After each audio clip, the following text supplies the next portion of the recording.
We'll start with LAPD Deputy Chief Zarcone. Yeah, so just to close up, I think questions, you got to see what they're looking at on all of the different platforms. It's extremely important that you do that.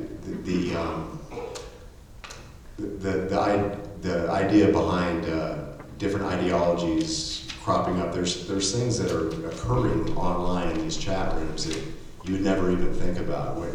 I heard some of the statistics about right-wing extremism accounting for a much larger percentage than Islamic extremism, but one of the things that was lumped in there was this incel idea. How many here has even heard of what incels are? And if you haven't, you should do a little Google search and try to figure out what's going on there, because that's something that has definitely caused attacks. There's been 4 since Elliot Rodger up in Santa Barbara started the whole phenomenon and gave it a name. There's been 4 more. If I may just, it's involuntary celibacy. It's yes. Men who hate women. So what it amounts to is these young, disaffected individuals that feel like they're not getting the attention they deserve from women, and they feel it's because of their appearance and their social awkwardness or what have you. And that's something that's been as old as time. But now they've taken this to a new level, and they have these chat rooms online where they actually spur each other to lash out in a misogynistic, violent way. So it's something that's very alarming.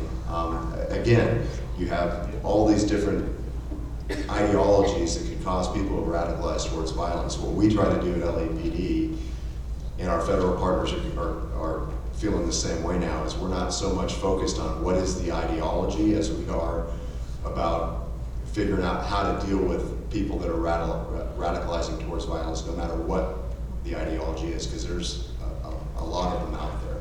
So it's one of the key components in our strategy is we do have about 100 clinicians that work with our mental evaluation unit, and that is extremely important, because you might have somebody that you think is very much a problem, but there's nothing you can charge them with. We're very aggressive about getting into that person's home, getting consent from their parents or what have you, to take any weapons out of the house, and you'd be surprised, most parents, when we identify a problem, they're going to voluntarily give up those weapons. It's very important that we impress upon them. But the other thing that's extremely important is that they get some kind of follow-on mental health care, because we may not be able to institutionalize that person or put them in jail, but we need to have the ability to follow up, and our mental evaluation unit is on board with that and does perform that task. So it's extremely important that mental health funding be something that everybody votes for, whatever form that takes. There's not enough mental health care out there, and that would impact not just radicalization, but homelessness and everything else. So mental health, I'm going to put my 2 cents in for that, and I'll close with that. It's wonderful to hear law enforcement talk about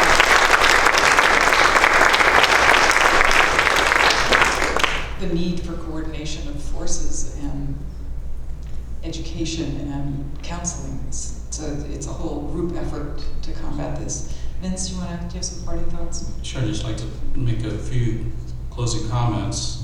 What should we do? Well, I know what you should not do. You should not stay silent. Silence only enables the haters. Like the Aletto family, you need to speak out against hate. You need to support victims of hate crime, regardless of race or religion or sexual orientation.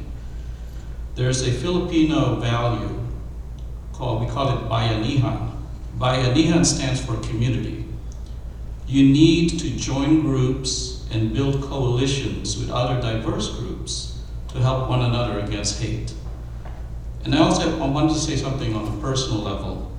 I'm wearing a kippah because I'm Jewish. I married a Jewish woman, I converted. Our kids are Filipinos. They're Jewish. They're raised Jewish. In ADL's recent survey of anti-Semitism in the world, the Philippines ranked second lowest. Done by Laos.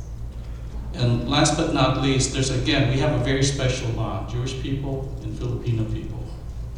At the beginning of World War II, when the Jews were fleeing Europe, they were being turned away by countries like the United States. Guess which country issued 10,000 immigrant visas to German and Austrian Jews? The Philippines.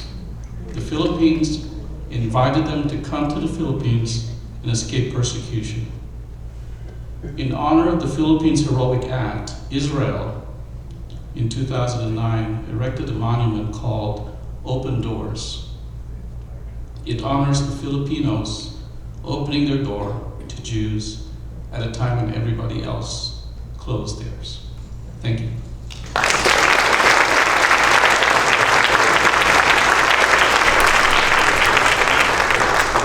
Well, first of all, I want to again thank you all, and Assemblyman Tom Bain, who was a leader in the Valley for over 20 years and sponsored the Bain Civil Rights Act, which provides protection from threats, intimidation, and coercion from attempts to interfere with someone's rights. His widow, Marlene, is here today. I just want to acknowledge you, Marlene, for being here. And I also want to thank Joseph's family. You truly have touched my heart. And I know each and every day while we're here on the 20th anniversary, I know that each and every day is a day that you hold in your heart and your memory. And I promise you I will as well. As your supervisor, one of the things that I think is the most important thing for us to do, and again, I've said this, gun control alone is not going to solve this. But make no mistake, government alone is not going to solve this.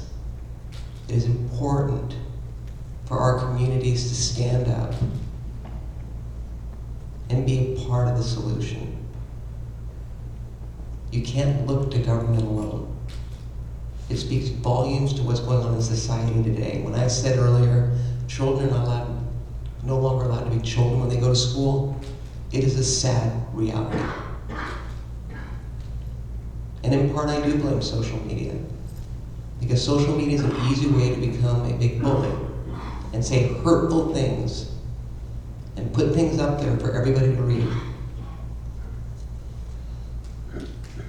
And we need to increase the mental health providers in order to establish this. And one of the things that I've sponsored is putting mental health dollars in our schools.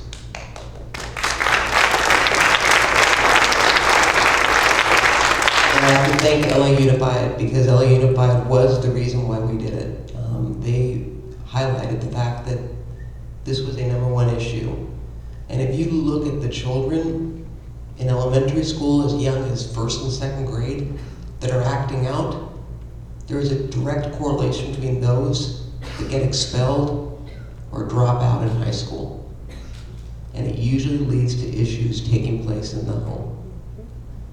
So if we can get to them at a young age and address it, we can make a difference. But at the end of the day, I'm here to work with you. I want to thank the A.D.L. for being a partner of this. You all are incredible. You do walk it, you talk it, and you've definitely made an impact in how I do my job. So again, I want to thank you all. I want to thank our fearless leader over here that stuck it out, City Council Member Linville, for being here. And make no mistake, we work together because at the end of the day, that's what you all expect. So with that, thank you.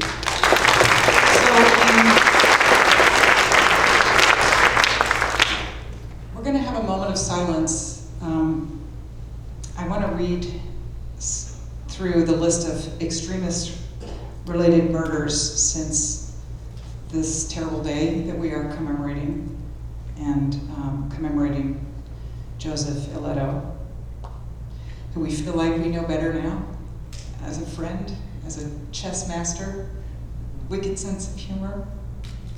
We now know that, and we will carry him in our heart, along with 5 who died in Pittsburgh in April of 2000, 2 who died at the LL ticket desk at LAX in July of 2002, 1 who died in Seattle in July of 2006, 3 police officers who died in Pittsburgh again in April of 2009, at the U.S. Holocaust Museum shooting, 1 who died in Washington, D.C. in June of 2009, at a Sikh temple where 7 died in Wisconsin of August 2012, another JCC campus shooting with 3 dead in Overland Park in April of 2014. At the Emmanuel AME Church, where 9 were killed in Charleston, South Carolina, in June of 2015. 16 people died in San Bernardino in December of 2015. I think we all remember June of 2016 in Orlando when 50 died at the Pulse nightclub. 11 died at the Tree of Life Synagogue in Pittsburgh on October 27th, 2018. 1 dead in Poway at the Chabad in April of 2019. 22 dead August 3rd, El Paso. 4 dead July 28th, Gilroy. 10 dead August 4th, Dayton, Ohio. Let's just take a moment.